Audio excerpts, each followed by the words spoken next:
Sawadee krap. I come here at the last, so I have the privilege of summarizing everything that you have heard until now. And it was very encouraging, I must say that. So thank you to Nation Group, thansettakij, for giving us this opportunity to present our view on the road to net zero. What we heard this morning from all the eminent speakers actually solves most of our problems at True. What we heard about is it's not a problem we can solve individually. It's a problem that requires collective effort. We heard about Thailand's ambition to become a leader on climate and climate-related topics in ASEAN. We heard a lot about alternative sustainable fuels, and we heard about green bonds and green financing. I think if we combine all of that, that pretty much summarizes what I'm going to talk about now. But I'll still take some of your time and share with you with a lot of pride what we've been doing at True towards climate change and addressing global warming. Now, global warming and climate change are, for some of us, topics which are pretty distant in time and maybe even geography. But for us, it's very close to the heart. For our shareholders, Telenor and CP Group, sustainability and climate change are one of the most important strategic initiatives at the very highest levels. So naturally, for us at True Corporation, this comes in with a very strong focus. Today, I'm going to talk to you a little bit about what climate change and carbon emissions means for a telecom and a technology company. I think we've heard a lot about companies in the government and the regulation, agencies in the government and the regulation space. We've heard about companies in the oil and gas space. So I'd like to share a different perspective with you from the tech and telecom industry. So as we've seen, Thailand is actually not very big when it comes to global emissions. We just have 0.44% of global emissions when we measure the carbon footprint. However, if you look at ASEAN, we are number 2 in terms of emissions. So that is something that we need to keep in mind.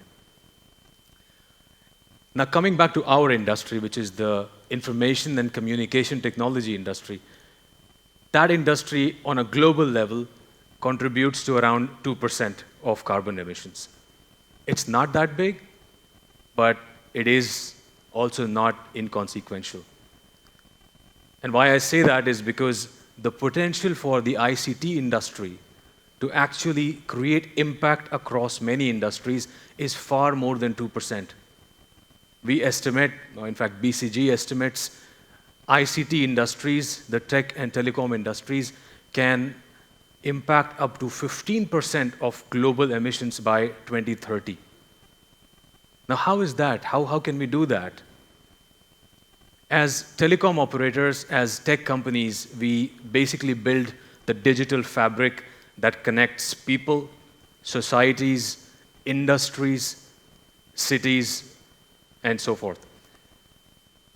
We provide digital automated systems so that we don't need to work at offices. I'm sure all of us have used and have been using MS Teams during the COVID period, and we continue doing that.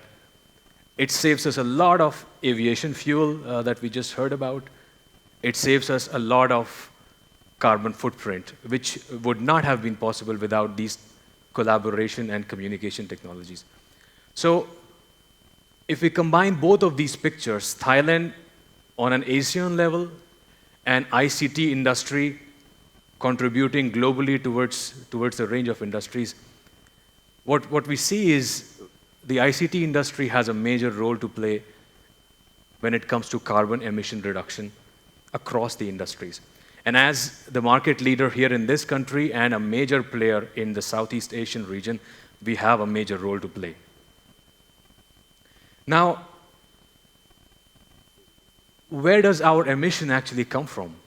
What is, I mean, it's 2%, but what leads to that 2%? How do we actually emit carbon?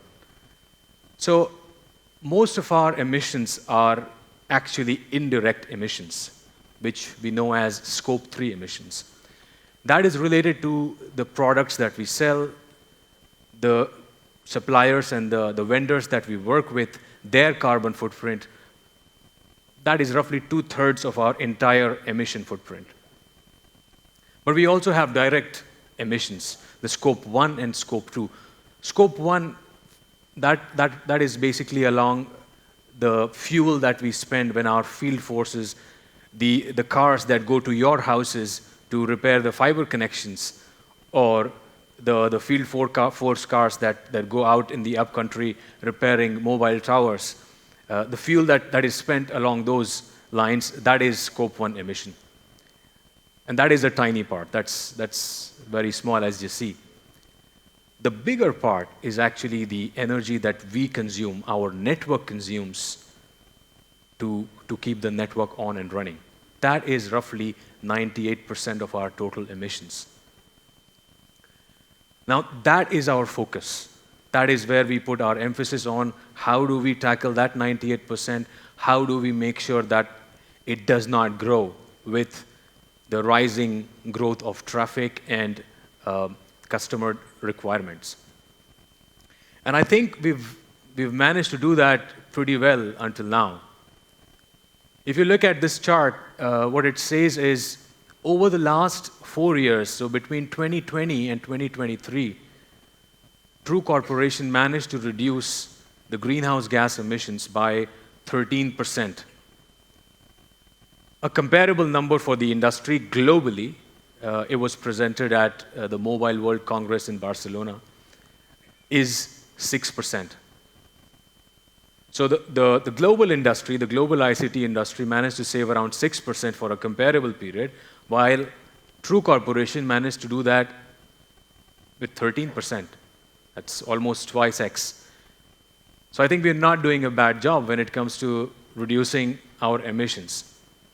But there's a long way to go ahead. There's a long way to go ahead to reach our 2030 ambition on carbon neutrality and 2050 ambition on net zero.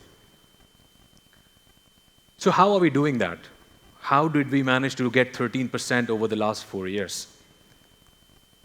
To tell you a little bit about that, I'd like to explain both the demand side of the equation, what drives demand of electricity, of energy, and also the supply side of the equation, where we actually source energy from.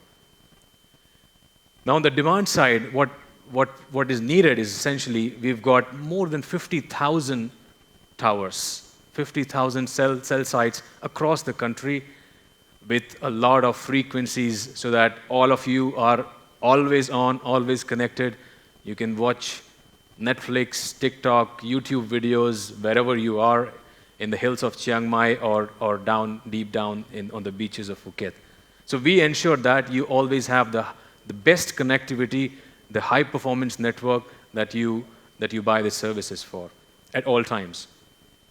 So that network takes in a lot of energy.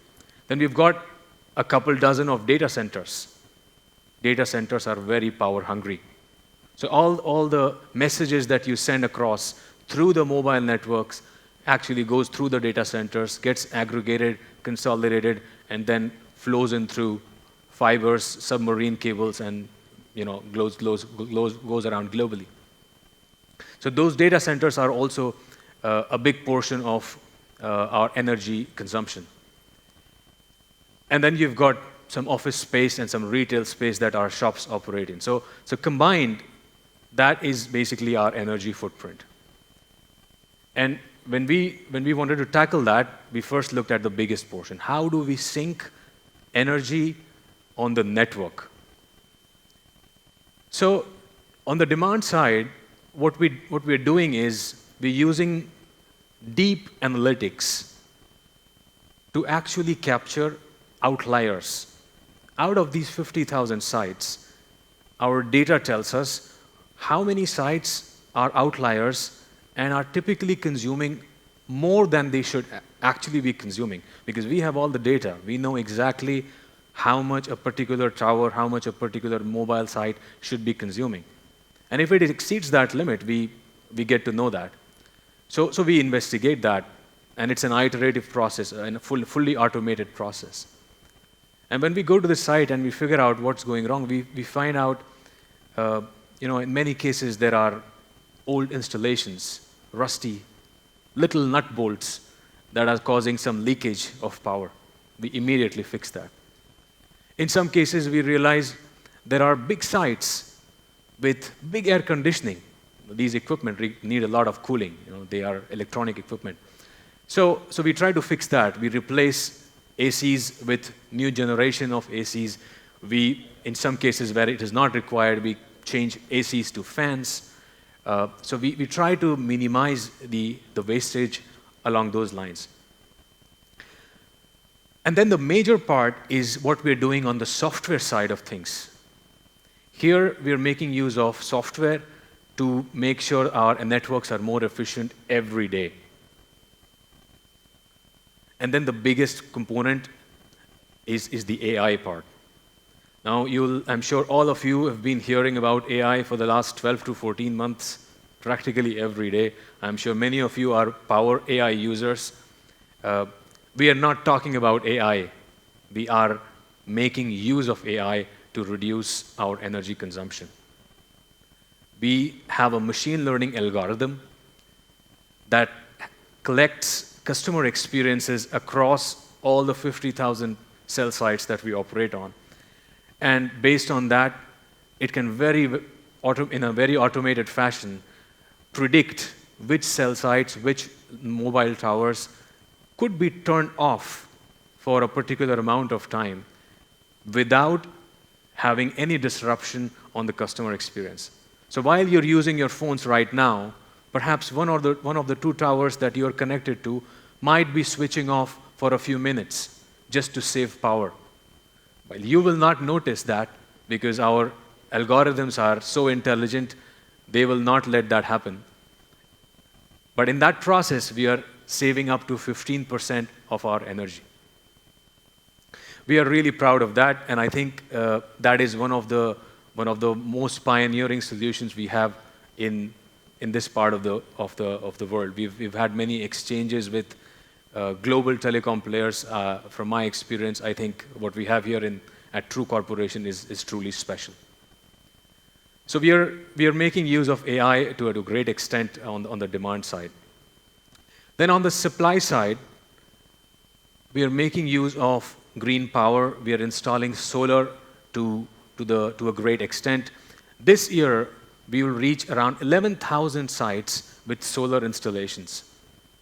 Now, these solar installations at the cell sites, at the towers, and at the data centers help reduce our efficiency, the emissions, but they also are a more economical way for us because they are slightly cheaper than the power that we source from the grid.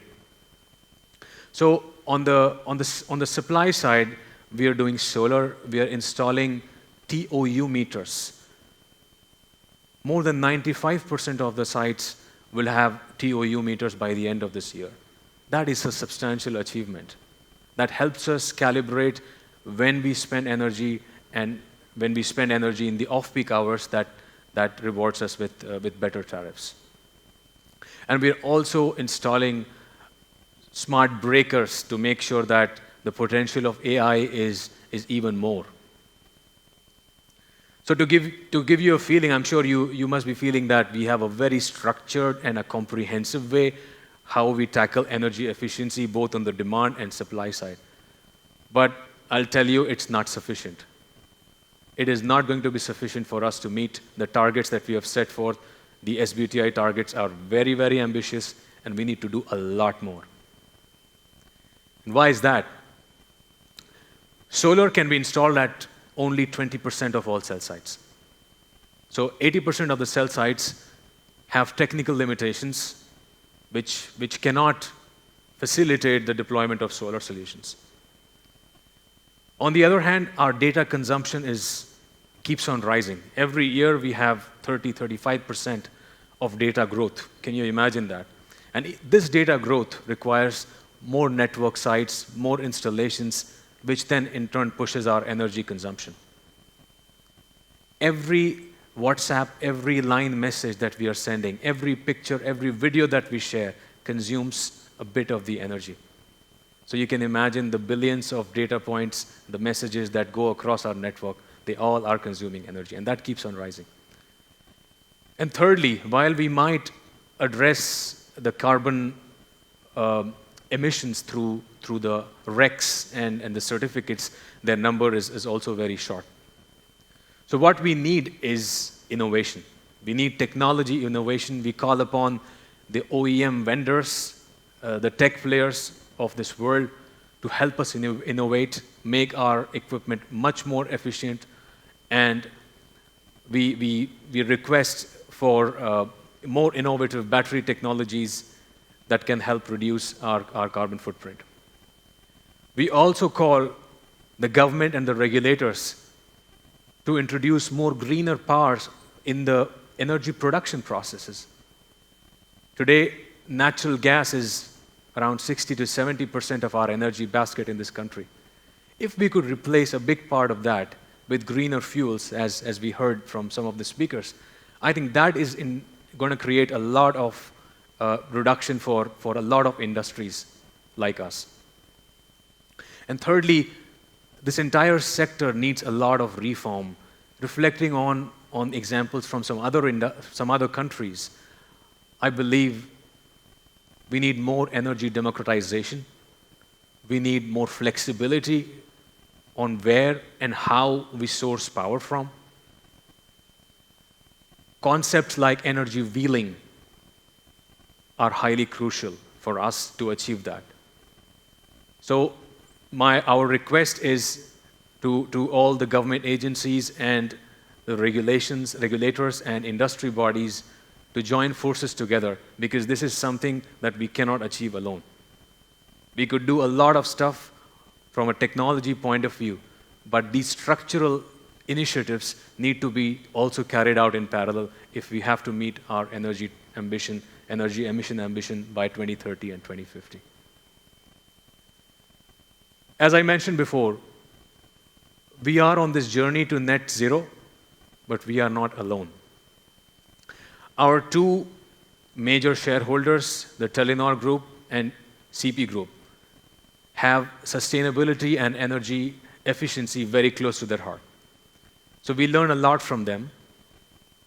We have access to the great distribution and retail footprint that CP Group provides us to enable the learnings that we are taking from the telecom and the tech side and replicate that into the retail space. So the 10-15% efficiency that I was talking about on the AI side, we are now working with CP Group to bring those efficiencies along their distribution footprint. How do we ensure that their air conditioning and their electricity usage declines by a proportionate amount using the technology that we deploy at True? Just like that, we are providing solutions along smart agriculture, our IoT solutions along smart factories. We have TrueX, which is enabling hundreds of thousands of households to now use IoT solutions to make their household more energy efficient when it comes to smart lighting or smart windows and things that you can imagine with the IoT part.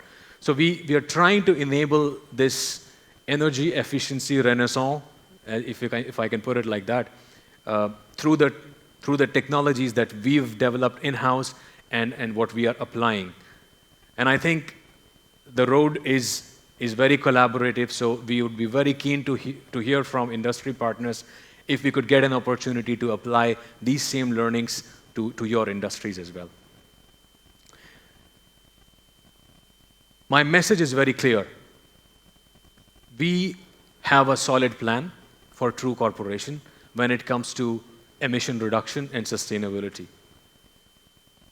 It's the 6th time in a row that we've been ranked as #1, the most sustainable telecom company in the world, thanks to the efforts of our employees and our vendors who ensure the achievement of this ambition. And we are very committed to this target of continuing our journey along this trajectory. But we cannot do it alone. We need your support, we need the industries, we need the regulators, we need the politicians to help us along this journey, and we are very happy to share our bit with all of you. Let's make Thailand a more sustainable country in the years to come, not just for us, but for the next generations. Thank you very much. ขอบคุณครับ ค่ะขอบคุณนะคะและขอเสียงปรบมือให้กับคุณนาฟนิดนายานหัวหน้าสายงานกลยุทธ์เทคโนโลยีและโครงสร้างพื้นฐานบริษัท True Corporation จำกัดมหาชน So I have one question for you. As you mentioned about the efficiency energy use, the True is having more solar cell in maybe the 5 or 6 year past. So what is the big challenge because in the future you need more than that? Absolutely. When it comes to solar or energy efficiency, solar is the first thing that comes to everybody's mind. Why can't we do solar at all the network sites that we have? Now that is not feasible for certain technical reasons. The amount of energy that our sites require sometimes exceeds the amount of power solar can provide. So we have to rely on the grid to be able to manage those sites. Then in certain other cases, not all sites that we have are on our own land. We use the landlords to rent that piece of land. And in many cases, there are structural limitations, especially in the cities. There's not enough space to actually deploy solar. So all of those technical and space constraints prevent us from deploying it. We would love to do it everywhere, but unfortunately, that's not possible. But anywhere, your goal is a sustainable telecom company. ขอเสียงปรบมือให้กับคุณนัฟนิดนายานอีกครั้งหนึ่งด้วยนะคะ Thank you.